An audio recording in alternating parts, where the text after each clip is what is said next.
Hello and welcome to Points of Interest. I'm one of your hosts, Jake, alongside my co-host, James, over here. Hey, guys. We're back. Took a little break there for a minute. Yep. Trying to get some things in order, get some life stuff taken care of. If If you're new to the show, each week we come to you with news stories and topics from around the internet, mainly based around games for now. But if you have suggestions, let us know. Boom. How can they let us know, Jake? Let us know on Twitter at IR Games. There you go. If you need other places to listen to or watch the podcast, you can get it on SoundCloud, iTunes, Stitcher, Google Play. For the audio versions, and for the video versions, you have YouTube or VidMe. Boom. Inverted Reality or Points of Interest on all of those platforms. Yep. That's what it's called. It seems dark when you say that we were dealing with life stuff. I mean, it wasn't like dark life stuff, but it was just like, I mean, we got busy. We had stuff that happened. It was kind of like slow news weeks for us crazy. Personally. Like news was happening. Yeah. But it's just like, all right, there's not a lot going on. It was not like we weren't like in the hospital or like burying family members or anything like that. No. It was just like we were busy and it just didn't work out. Yeah, we're busy. It didn't work out, and now we're back to it. So don't think that there's something crazy wrong or anything like that. No, not at all. It's just want to set the record there. Life comes at you fast. All right. Up first, today, PlayStation Store now has curation from big developers.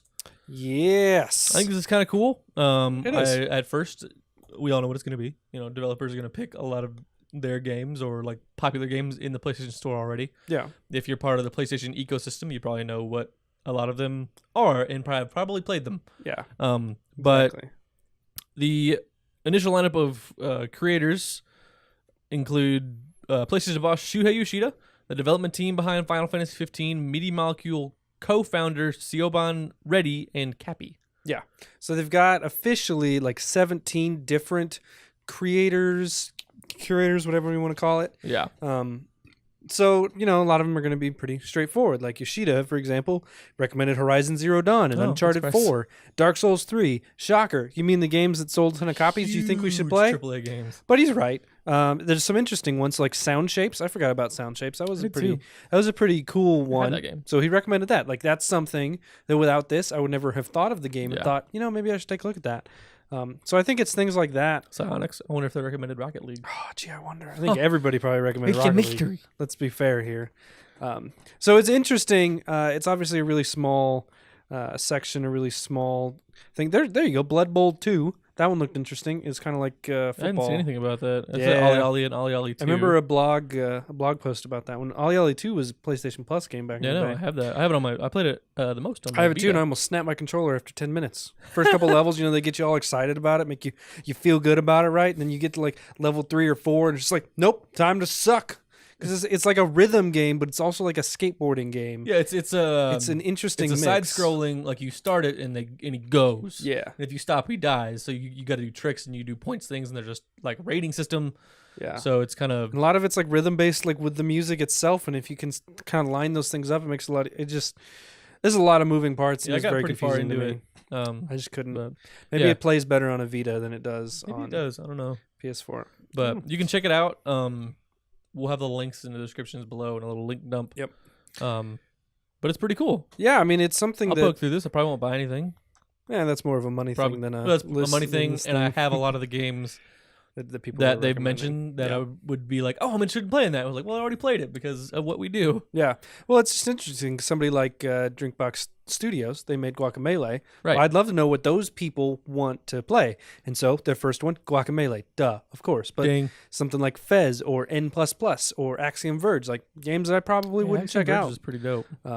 So those are those kind of things that I think would be really cool as they start to bring in different people to do this and get different opinions. You know, as we start to have a lot of titles on the PlayStation Store and it's starting to become closer and closer to Steam, we can start to see this is just a different way to sift through a lot of the crap games to find the hidden gem ones.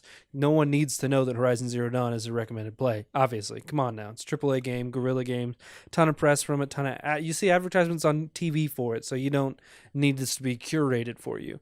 But really, I think this is kind of a move. When you look at what Sony's trying to do with the PlayStation Store, make it a viable like marketplace for all these different kinds of things, and not just place where the only place to buy PlayStation games, but they have to have a system for you to find games, and they're doing it before they really need to. So that way, by the time that there's way too much stuff on there, they already have a great system in place for for people to find new games for them. Yeah, and I think it's great now that gaming has taken this trend of, 4 or 5 years ago, big games come out holiday season and maybe like beginning of summer. Yeah. And so it's like, all right, Call of Duty, Halo, Gears, like that stuff lands holiday season. So you play it on your Christmas break and everything else lands it's summer and you're playing it on summer break. Right. And now games just kind of come out all year round. And so when you've beaten your big game that you purchased and you're not sure what to buy next, you go, oh, I'm going to go to these creators. And I'd imagine over time you start to develop the same taste as some of these people. So like, let's say you agree with a lot of stuff Drinkbox does. You're like, I want to check out Drinkbox's list and maybe they've changed it. And I'm going to, I really liked whatever game that this did. And I think it also can pull out a lot of interest in certain developers. I know before we started doing this kind of thing and I started paying more attention to kind of games journalism and games media, I didn't really pay attention to developers at all. Right. But now that I do it, I'm like, oh, Drinkbox put out a thing, or Gearbox is the other one I'm thinking of. Like, Gearbox put out something, we're probably going to get it because Gearbox is a great studio and we love it. And so I think this is going to tune a lot more people into that kind of thing. Yeah. Be like, oh, Gearbox made this. They also made Borderlands. This is going to be really cool. Well, I think it's so easy for us because we're so engrossed in the culture and we're always reading about it. We're always talking about it. But if you think back just a few years ago when we weren't doing that, it's like, how did we find out about new games, right? Well, there's advertisement, right? I didn't read a lot of articles. I didn't, go searching out news for it. So how do you hear for it? Yeah, you would see it at the store. And so now the ecosystem is kind of shifting and we're tuned in on it because of everything that we're doing, right? But if, let's say you like Destiny but weren't super excited about it, and then you're like, well, I don't know if there's going to be a sequel. I don't know anything about it, right? You don't go looking for it. How are you going to be the guy that knows that Destiny 2 is out, right? Until it's already out and passed and stuff. Yeah. I think something like this will start to get you into the mindset of learning about games before they come out and like tracking with that and paying attention to what the studios and what the creators are doing. I think it's a really good way to kind of deepen the console gaming culture. Yeah, right. PC gaming is a totally different beast just because of the people that do that. They're very structured very differently, and Steam is just a totally different world. And I think Sony's trying to make PlayStation what Steam is for PC, just giving it its own little lifeblood and having its own community and its own thing. So it's really interesting to me. The more I look at it, the more I'm like, this is a really good idea. Because it didn't cost them anything. Exactly. It's going to be a good meet in the middle between people like us and people like what we used to be, where we never paid attention. Right. And now we just know when things happen because we're always looking for it. Oh, yeah. It's going to be a nice in between of I'm going to go to the curated part of the store and then see all that stuff. I think it's a great idea. Exactly. And you mentioned the sequel to Destiny. Yeah. Segue. Destiny 2 was announced this last week? It was last week. Last week as of this recording, which I guess would be... It's tomorrow when this comes out. It's been a full week. It's been about a week. It was last Thursday. So that was the reveal stream, I believe. Yeah, we spent quite a good amount of time with the first Destiny game. Yeah, we did. Yeah, I'm so excited. I'm excited for this next one. So I watched the stream live because I'm able to do that. I'm flexible like that. I took my lunch break around it so that way I could just watch it uninterrupted. I watched the second half of it. Right. Yeah, and we watched a couple trailers for it, and we were watching some of the Crucible gameplay, and a lot of the talk I've been reading a bit about it and just trying to get a sense for the people that got to go to the event and play it. They're playing a lot of the stuff we're going to be doing with the beta this summer. Maybe there'll be different things in the beta, maybe there won't be. But they got to play the first mission, they got to do a strike, and they got to do the new Crucible mode. Countdown. Yeah. And so it's everyone's saying that the changes that have been made, and obviously they are very small things because we don't have access to raids, and we don't have access to nightfalls, we don't have access to none of this stuff is there yet, right? Like patrols and how those work and stuff. And everyone kind of seems to be in agreement that the changes that are made are maybe a little bit more subtle, a little bit smaller in the grand scheme of things, but they're dynamically changing the way you play the game. Yeah. Right? So you're still going to have that really responsive, awesome gunplay, just great first-person shooter that you had before. Can have the great feedback from the guns. Everything's really balanced well. None of that's changing. But they're tweaking a lot of things we know. So to start off, the consoles are still going to be at 30 frames per second. Even the Pro Capped at and the 30 Scorpio. frames per Yeah, second, capped at 30 period. frames. Even the bigger versions, those the PS4 Pro and Scorpio run 4K. They'll still just be 30 frames. No one knows if they're going to offer a 60 frame and like 1080p, but they didn't really say that they were going to. It's one of those things that like no one said, no, we're definitely not going to do that. But you would think if they were going to do it, they would have like said They've something. mentioned it, yeah. The PC, this is the first, obviously Destiny 1 was not on PC. So Destiny 2 will be full 4K on PC if you want to play 4K. If you don't want if your to. machine can run it that way, which I'd imagine a lot of people's can at this point. Oh, yeah. But it's uncapped frames. You can do whatever you want, which that's pretty typical for PC games. I don't remember last time I've seen a PC 240 game. frames per second, 4K. That's My house insane. exploded. And so those are some of the little technical specs. I don't know if Releases. we mentioned it, but it releases on September 8th. There you go. I went out of order. Yes, I saw you jump to that dodged thing, it. and I was like, we should mention when it comes out. September 8th is the official release date as of now, and I don't imagine it gets delayed at this point. Nah, We not saw a something pretty like good. we saw chunk of it. going from no information that we had on the day of reveal to as much gameplay as they showed us probably a good 20-30 minutes of gameplay, plus they had playable betas basically, and everything was ready. Like I'm sure it's done and it'll release. There's a lot of marketing materials out there. Activision's not the kind of company that will bump something because it sucks. They'll just put it out anyways. Bungie's been doing this for a minute. Yeah, so from the stream, they didn't say that there would only be 3 classes, but they pretty much exclusively only mentioned 3 classes. Everything was kind of in 3s. Patrols are still 3 people. Yeah. So I'm pretty sure there's only 3 classes. You got your Warlock, your Hunter, and your Titan. Maybe they'll surprise us. Maybe there's some stuff they're hiding, but I feel like It's going to be a hybrid race of all 3. It does nothing. it's just ugly. It's like an orc. It like lays on the ground. It's got one good arm it drags itself along with. It's actually got a tentacle instead of like 2 legs. It's got one extra challenge tentacle mode for those people that were like soloing raids. Like, oh, solo it as this guy. Good luck. Love it. So as far as we know, 1 subclass from each class, totally redone. Some of them may have a couple of the same perks, but brand new supers. Then the other 2 subclasses. So you've got the Solar Warlock that was redone. It's called the Dawn something. Yeah, he throws a sword. Watching. Yeah. He throws a sword. It's really awesome. Then you've got your Titan, which now has a void, like Captain America shield that he can throw at people, and looks really cool. And then you've got your Arc Hunter, which it's kind of like the Arc Blade. It's kind of like the Blade Dancer, it's a except for he's got a stick. spear. It's like a 2-headed spear, right? And he can dance around and dodge. It just looks a lot more slick than the Blade Dancer. As someone who pretty much exclusively plays as a hunter, I would be super excited for new, like completely new subclass. That's something totally different. Yeah. But also super happy with all the supers that I had at my disposal. Right. It's not because like when you're you in a first bad started place. Destiny, that Arc Blade was such a terror inside of it was. It Hammer of Soul became the new version of it because you hear that ping from the hammer. You're like, Yeah. I need to move. I need to go somewhere else. And when Destiny first came out, it was like you hear the lightning from the hunter jumping around. Like, I need to move. Yeah. I need to get out of the way. He's coming. Yep. And so I'm excited to see these. Yeah, I think it'll be interesting. They say that the other subclasses have been revamped, but they still have like the same supers, and there's some similarities. Yeah. We don't really know a ton about that yet until we get the game, honestly. When you start the game, I don't have this in our list here, so I'm going off script. Uh-oh. But so when you start the game, you still have your powers, and if you go watch through the first mission, something happens, and then presumably that's where you lose your powers, and there's a thing that attaches to the Traveler, and there's something happens, and the Guardians lose their light. Sounds like very similar to how God of War starts. All the God of Yeah. War games, you pop in, you have all your cool stuff you do, and then you get through like the first half of the first mission, and like, oh no, I lost all my health and my power and my magic. Yeah. It sounds very similar to that. It does. You started, No, you that's got all your true. cool stuff, and then it's just like, Yeah. bip, bip, bip, bip, bip. You'll get back there. So it'll be interesting. So I'm curious to see how they will do the classes.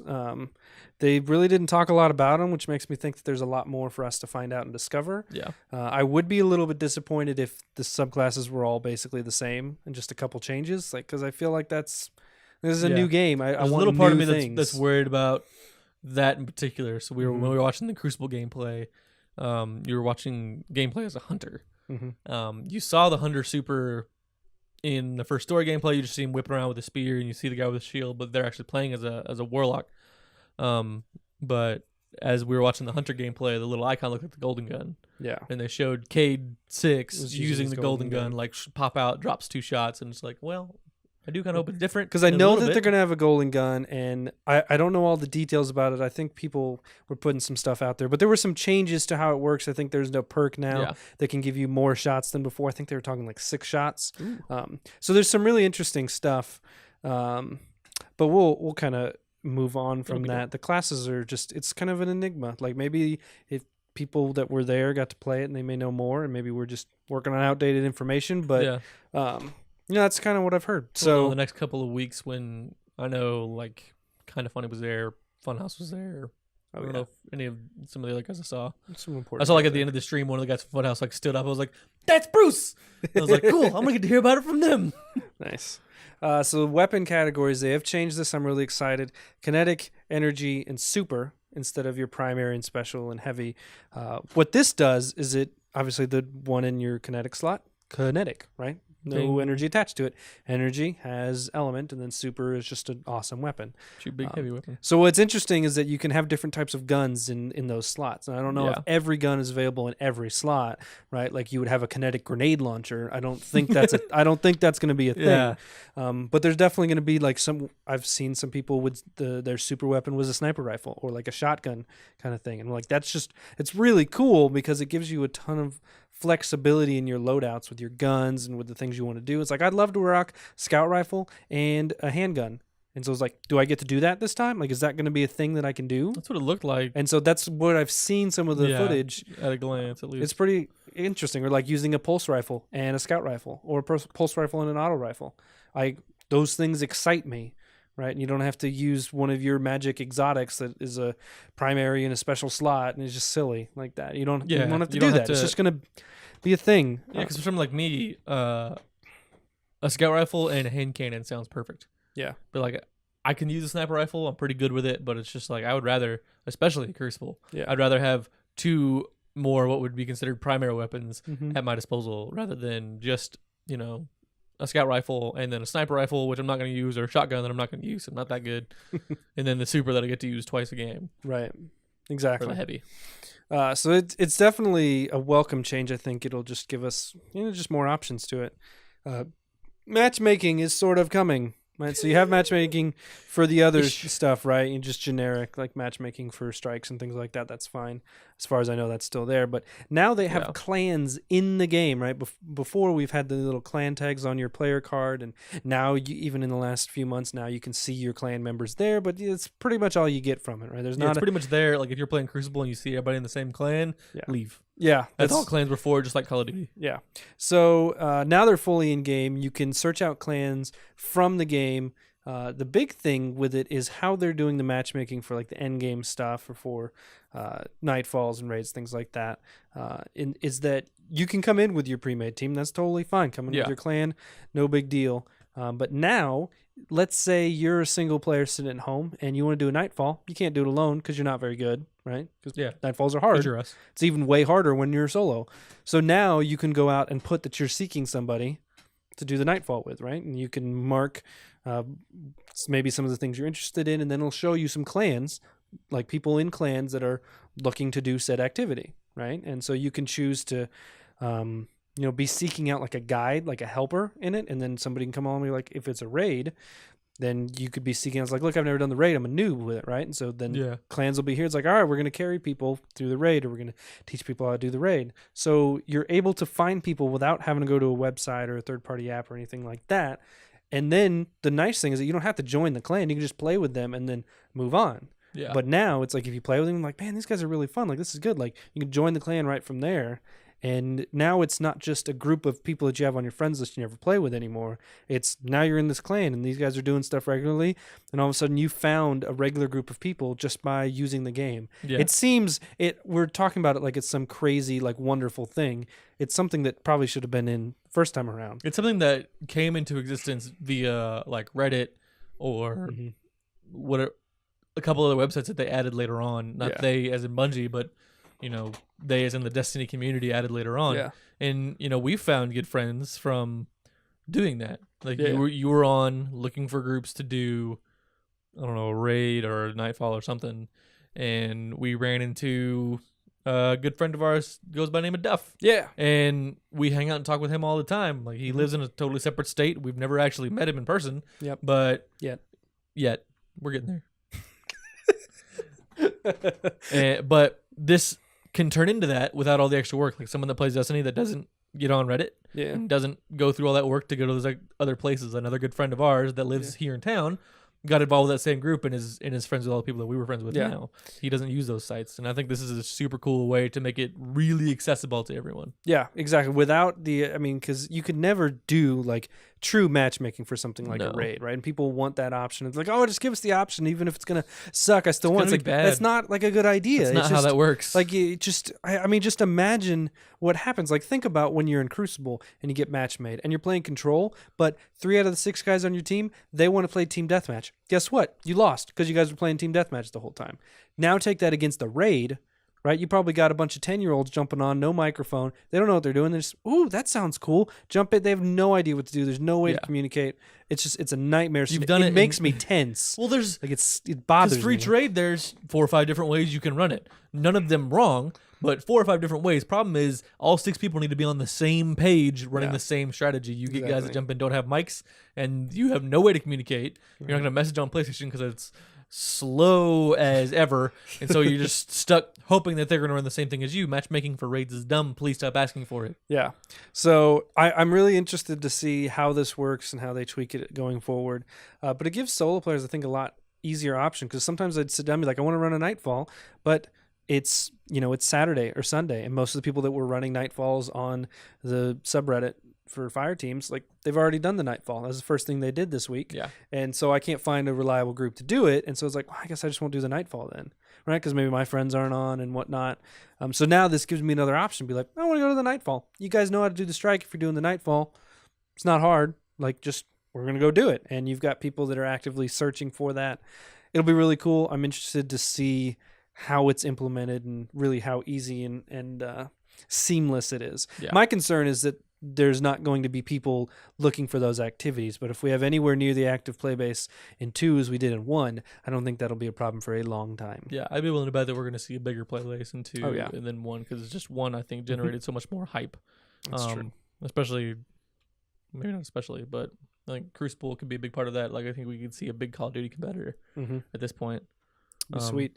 Well, speaking of Crucible, one big note here, and it was almost kind of mentioned like as an aside, and it felt like they didn't really like dedicate as much time to it in the stream as I thought they would. But they were like, "Yeah, Crucible's going to be 4v4 now," and then they were talking about like the game mode for it, and I'm like, that feels like, hold on a second, like that's a big change. It's not just one game mode; they're like all game modes 4v4.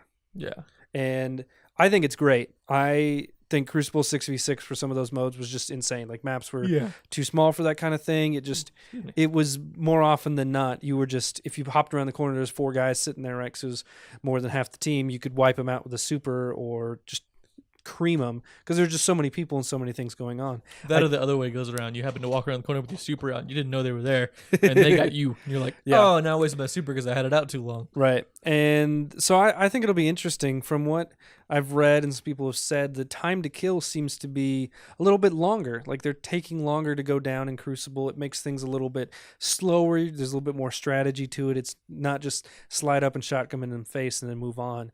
There's actual, like, it's a little bit more methodical and slower paced. And even the gameplay we were watching, it seems like people don't die as quick. And so it rewards the more skilled players. And it's not for like the itchy trigger finger of, the quick reaction time of something like Call of Duty. It's more akin to almost Battlefield, except with Battlefield, the time to kill is like instant.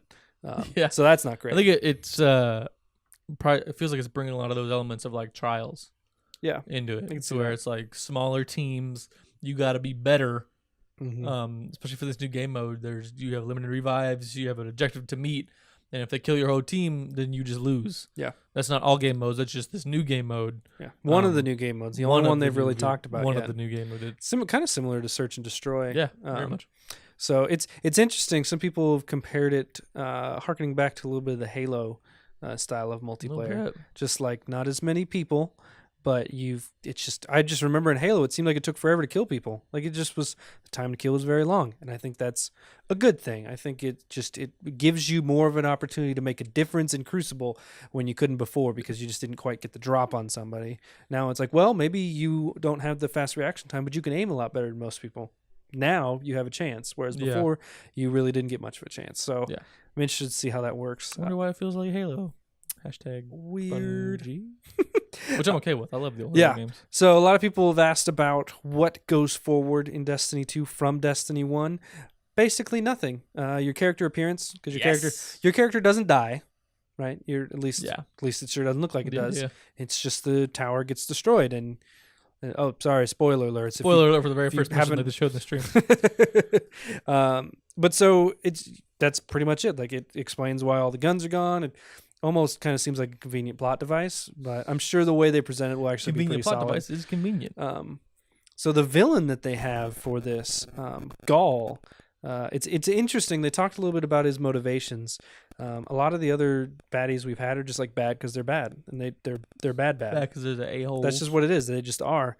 But Gaul, the big thing with him and his motivations, they talked about this in the stream. So if you didn't listen to the stream and you don't want to know, stop listening because I feel like talking about it. Spoiler. Not really, kind of. I can't imagine. It's got to come out like super quick. But so you see in that trailer that we watched, that first mission gameplay, there's that thing that latches onto the Traveler. Yeah. And so the idea is that when the Traveler was going through worlds, Gaul thought that him and his Red Legion were the chosen ones. They were the ones that should have gotten the power from the Traveler, gotten the light. They didn't. And so he's pissed. He's on like a righteous crusade because he thinks he deserved that and we don't. So his idea is wipe us out, take the Traveler's power, and we're going to use our light and we're going to be awesome now. That's his motivation. And so they are trying to paint it as like something you can, not necessarily something that you agree with, but something you can relate to. Yeah. And he's not like this insane, crazy psycho that wants to just blow up planets and like dominate races. He's like, no, I want that thing you have because I think I deserve it. So it's interesting. Like I'm already like intrigued in the story more than I was in the first game. Yeah, 100%. The first game had story issues, like everybody knows. I didn't mind it because, again, blowing up aliens, really good gameplay. Yeah. That's all I needed. It was good enough for me. Most people that complain about the story still put 500 to 1,000 hours plus into that game. It's like, well, clearly didn't bother you that much. Yeah. It's. I'm sure it'll be much better. All the updates after the Taken King were really solid. Yeah. And Luke Smith is the guy that took over for the direction after Taken King, and then he was the director for this game. Like, so if you like Taken King and you like Rise of Iron and you like all that stuff, then good news. There's going to be more of that. They said there's more cutscenes in Destiny 2 than they ever had before. The one thing that I was most nervous about is the patrols, right? Because patrols were cool. Like patrols were going out and doing stuff, but they got old and they got tedious kind of fast. Really so old, like really I fast. really wanted that format to change. I don't know how I want it to change. I just don't want it to be like that again. Yeah. Good news, it's not. So they're gonna have a ton of bounties. Still gonna have that kind of thing, but you're gonna have an in-game map. In-game map. You can see like your region, right, where you're at there and go to different sites. You can fast travel to missions. You can travel to other planets, all from your nice little mini map. No more orbit. Yeah. So Well, maybe there's I'm orbit guessing still, there's but probably an orbit. You don't have to go to orbit, go to planet, Yeah. go to orbit, go Exactly. to. There's no middleman for travel. Yeah. One thing I'm interested in, and I don't know if it's going to happen, is like, can you be in patrol and walk over to a camp and have vendors and have like your vault or whatever you call it? Like, if that's going to be a thing, then like that's what I'm most like intrigued about. And Not having to go to the tower. yeah, exactly. Like it is just being able to walk in. You know where they should put that in? The raid. Ooh, Like right up front. So you fly into the raid, you land, your vault's there, a vendor's there. Yeah. Like you can Bounties talk and stuff like that. real quick and be like, oh, I don't need to go back to the vault, like go back to the tower and get to my vault. my shortcut, I can just go right here and do it. Yeah. That'd be pretty cool. So I'm interested to see what I feel like I've been saying interested to see a lot. I'm super excited for this game. So you just move on from that. I really think patrols are going to be awesome. They're going to have adventures, which are in-game activities like treasure hunts and little missions and stuff within that, not just bounties, but they're talking they could be 30 minutes, they could be an hour and a half. We don't really know. They obviously we couldn't play them. and so they didn't really say a lot about them. There's also something that hadn't been discussed much was lost sectors. Could just be opening maps, could be opening zones. They said that there is a lot more to do in patrols. The patrol for the first planet, they're in the there's a region on Earth. I think it was in Russia or something, but there's a region that you get to go to that we couldn't go to before, and they say the patrol area is like 3 or 4 times the size of the planet before. Sweet. Or like everything's just bigger. Everything's bigger, better, badder, all that good stuff. I think part of it's leaving the previous generation in the back. So its patrol just looks awesome. Like, this is what I want. Patrol is still 3 players, which also lends credence to the fact that it'll probably only be 3 classes. Yeah. But now it sounds like patrols are at least going to keep our attention a little bit longer than they were before. Yeah. Maybe they'll be rotating like what they do. Hopefully it's not the same, like, oh yeah, each patrol has 1 adventure, and once you do it, you've done it. You know, what's that going to look like? Those are just some of the questions I have, but more loot and stuff like that. I think one thing that would be important to point out to new Destiny players, because this caught a lot of old Destiny players off guard, is that Destiny is a game, but more than that, it's also kind of a platform. So when DLC comes out, be ready to pay for it if you want to keep playing. Which I know the further we get into gaming and the further we just kind of get into things in general, like, every time something new comes out, you pay for it. Yeah. But I know that was a big stir. Yeah, in the community when it came out. Like, the first DLC comes out. Granted, it was a little shallow for what it was. Yeah. But it was still content. It added new maps. It added a new raid. It added a new this, that, and the other thing. Yeah. But problem is, if you have somebody that didn't buy the DLC, well, they can't play. Yeah. And that's just luck of the draw. And sometimes, and I know that sucks for some people that can only buy 1 game a year, and I can't afford to buy, another $60 or $70 worth of DLC. But just know, if you want to be playing Destiny, a year in, there's going to be DLC drop. Yep. There's going to be an update. You're going to need to pay for it.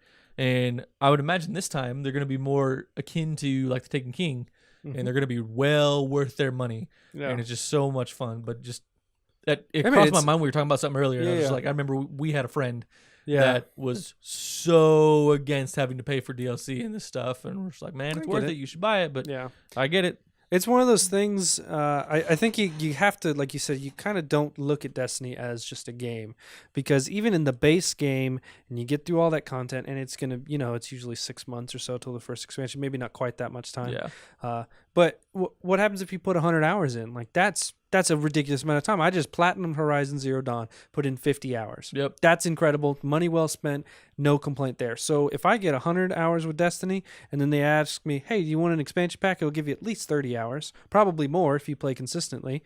Done. Sign me up. That's not a problem for me, because you can't look at it as like $60 and you're done. It's closer, and I'm not going to say the game is an MMO, but it's closer to a subscription type service. It's like, would you rather pay 60 and then 20 and then 20, or would you rather pay $15 a month for the rest of your life? Like, I would rather have chunks of content delivered like that, with live events like they started to do towards the end of Destiny. That's what I prefer, and I think it's a good model. It's just people have this stigma because some companies and console and stuff players in the have past. this stigma. Yeah, console players have this stigma of DLC is just content that they cut out of the original game, right? You make it and you cut it out and sell it. Some businesses probably do that, but it doesn't help our case with amazing companies like Rockstar that put out just constant free DLC for GTA 5. Yeah. Everything they put out, you just go in and download it, and it's all really good. It's all really well thought out. Oh, yeah, like Titanfall 2 didn't have any DLC to buy. Like, all their stuff was free. It trickles in real slowly. Oh, we got a new map and a new Titan. That's their big update now, is they have a new Titan coming in. Like, great, awesome, but... And who knows? I mean, what did you get over the course of your year? Like, that's a much smaller game. This is basically an MMO, right? This is about as MMO as you can get without going to a subscription model. Yeah. And at the end of the day, maybe they will change it. Maybe they will do here's some free stuff for the DLC, but if you want to get the new raid, like, you got to buy it or something like that, which I think would probably make more people mad than just like, you don't get it if you don't pay for it. But this is just speculation right now. But just, if you're new to Destiny, be ready for that. It's going to be a thing that happens. That's just going into it. Like, when we pre-order our, because we haven't pre-ordered yet, I'll get the one that includes the expansion pass with it because I know I'm going to play it. Yep. So I'm going to save $10. I'm going to get the pre-order. I'm going to get the cool little collector's edition box or whatever. I'm not going to get the huge collector. There's a big one that's like $250 that comes with like a messenger bag / backpack. We like Destiny. That has it has a like a solar USB charger for your device. Like it looks legit. I'm not paying $250 for a game though. That's my like I could pay that, or I could take $300 and buy an Xbox One. Like for something that we're going to talk about here in a minute. Yeah. So it's just something to think about. Yep. Beta this summer, coming to PS4 pre-orders first. They just said summer. Chances are they'll have more details at E3 and then probably release right around then. That's typically what happens with things like this. Maybe July. Yeah, so December. My first thought was July. I think beginning or middle of July they dropped this beta. Right. Like, hey, here it is. Get excited for it. It's coming out in a couple months. Yeah. So it's going to happen this summer. It's going to be, from what people have said, kind of similar to what people played this last week. Yep. First mission, PvP attack / defend style, and then one strike. Maybe they'll have a patrol or something open, but I imagine they'll leave a lot of that for the game. The beta that we had played with Destiny 1 was expansive, and it was you went through like 3 or 4 missions, and you had a strike, and then you had your patrol zone. You could level up to like level 10 or something, and Alpha you could level up to like 8. And there's a lot of stuff to it. We just didn't realize that there wasn't much more to the game. Yeah. Like, oh, the beta is pretty much the whole game, minus a few missions. All right, so that's enough for Destiny. That's a lot of Destiny for that's what we do. Quite a bit. If you guys like Destiny, you're in the right place. But moving on from Destiny and from kind of PlayStation in general here, Xbox Game Pass is here. Xbox's Mike Nichols explains the games, online requirements, choice, and more. Before today, I think I had heard the term Xbox, Game Pass. I had heard it kind of tossed around in circles, maybe through the different YouTube channels I watch or podcasts I listen to. But until doing research for the podcast, I hadn't really looked into it. And it looks pretty awesome. And I kind of wish PlayStation did the same kind of thing. I know. They're starting to have some good services over at Xbox. What they're nailing is like backwards compatibility. Like, it is. Yeah, it's cool. Like, I have some PS3 games that I didn't get to play, like Red Dead. Yeah. Like, never got to play it. It'd be nice to play that. I'm not going to break my PS3 out. Like, it's in my closet. Yeah. Just unplugged, put away for a reason. In emergency. Yeah. PlayStation 4 has gone down, and for whatever reasons, I don't have money to go get another one or get access to one. But even then, I have other consoles to take care of me. But this is just a really cool way to play into the backwards compatibility of it.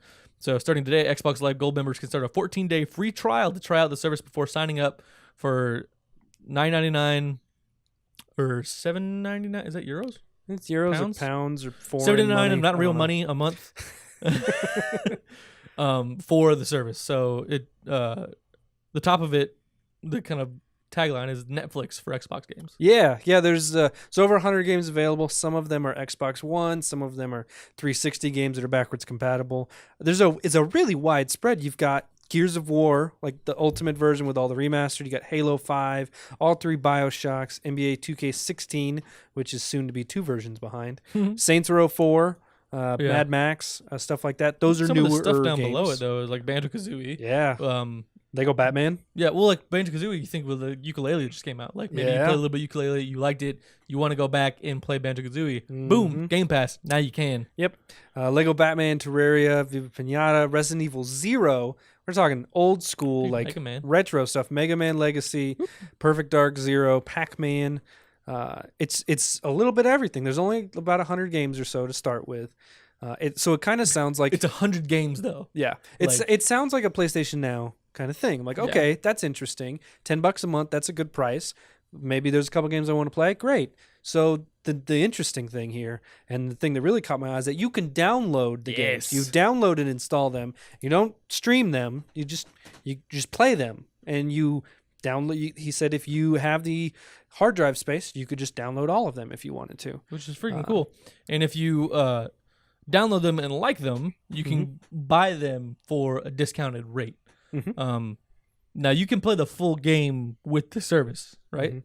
Like, it's not like it's full game extended trials. Yeah. So there's part of me that's like, why would you buy it if you could have downloaded it and played it all for just $10 a month? But maybe it's just the way I play games. But I think this is really cool. Yeah, there's no always online requirement. So, once you have the game, you can just play it. The interesting thing here, they mentioned that the game's going to vary from month to month. They're going to add games and stuff, but there's a possibility they might take games away. Yeah. So my question is, like, if you download it and play it, is it yours until they take it away and then it's gone, and then that's when you can buy it at a discount? Like, that's one thing I read that I'm like a little bit unsure about. Because I can't imagine like if they do something like this, like I download Fable 3 and I'm playing through it.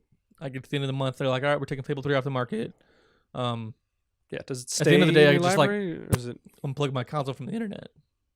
Yeah. So I mean, I'd imagine once you delete it, you can't get it back. I don't imagine to be what Nintendo was talking about, where it's like you get them for the month and that's it. Yeah. So it's definitely interesting, especially just for $10. You get access to those games, new games every month. Yeah. It kind of just sounds like a better way to do PlayStation Now, if I'm being honest. Like, yeah. They have the EA Access, which is a monthly fee that gives you early access to EA games and some of the yearly sports games and things like that, which is really cool. Also exclusive to Xbox. This is but that's also like right. It's a very small niche of games. Very limited. Really cool though, because I like sports games. I would love something like that. Now you've got a wide variety of games from retro to like newer. They aren't going to have new releases right now, but maybe one day they will. Definitely something to consider. For me, Gears of War and Halo 5 stick out because last one I played was 3 back on the 360, and that was for 2. Gears of War I played 3 on Gears of War. Maybe that was 360. Because you and Brian played through 1 and 2, didn't you? Yeah, we played through 1 and 2 3 like came in out like 3 like nights. in our. I've played parts like our of sophomore 3. I haven't played all of junior 3. college. But so it would be really cool to go back and do that without having to, go buy the game. So $10 a month, I can do that. Now I can do the remastered versions on my Xbox One. Done. That seems really reasonable. Yeah. So the thing that bothers me is like if games go away, like what happens to the games I've already started playing. More details will come about that as it becomes a growing thing. But As honestly, they start to this alone is a system seller for me. Because God knows there's no exclusives on Xbox as a system seller for me right now. They're not putting out any games. Right. But I can go back and play all these old games that, having been a PlayStation gamer for pretty much my whole life, I didn't get to play. Yeah. It's like, cool, I got to play Fable 1 because I have an original Xbox. I got to play Halo 1 and 2. But I can go back and play Fable 2, play Fable 3. I can go back and play all the Halos that I only get to play like at friends' houses. I can go back and play Gears, like all this stuff. I'm like, okay, I'd buy an Xbox One and just get Game Pass. Right. That would be worth it for me. Yeah. So it's just something to consider. We don't often talk about hot corners. Sometimes they bite back. Oh my goodness.